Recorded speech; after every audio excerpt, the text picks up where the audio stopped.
নমস্কাৰ, পোনপ্ৰথমে অসমীয়া জ্ঞান চেনেলটোলৈ আপোনালোক সকলোকে স্বাগতম জনাইছোঁ। আমাৰ জীৱনলৈ ভাল দিন বেয়া দিন সকলোৰে আহে নহয় জানো?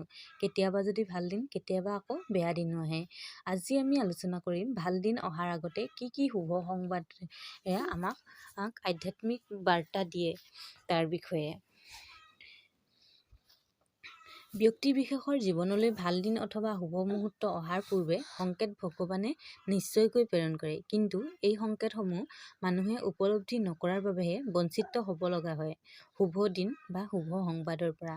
এই শুভ সংবাদসমূহ হৈছে, যদি আপোনাৰ ঘৰলৈ বেছিকৈ ভিখাৰী লোকৰ আগমন ঘটিছে, জানিব যে আপোনাৰ ভাল দিন সমাগত। সেয়ে আপোনাৰ ঘৰলৈ অহা ভিখাৰীক যেনেকৈ হ'লেও সেৱা কৰাৰ পৰা বিৰত নাথাকিব, কাৰণ ভিখাৰীৰ ৰূপত ভগৱান আহে আৰু ভিখাৰীক সন্তুষ্ট কৰিলে ভগৱান সন্তুষ্ট হয়। ভগৱানে পৰীক্ষা চায় যে আপুনি ভিখাৰী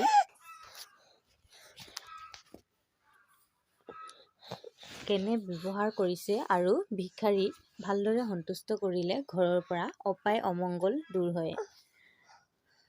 তাৰপিছত আহিলে, যদিহে আপোনাৰ বাৰীত বান্দৰৰ আগমন ঘটিছে, তেন্তে জানিব নিশ্চিত ভাল খবৰ আৰু এই বান্দৰক কেতিয়াও নেখেদিবি, কিবা এটি খাবলৈ দি তাক প্ৰণাম কৰিহে বিদায় দিব লাগে। এনে কৰিলে হনুমান সন্তুষ্ট হয় আৰু ভক্তক দুহাতেৰে আশীৰ্বাদ কৰে।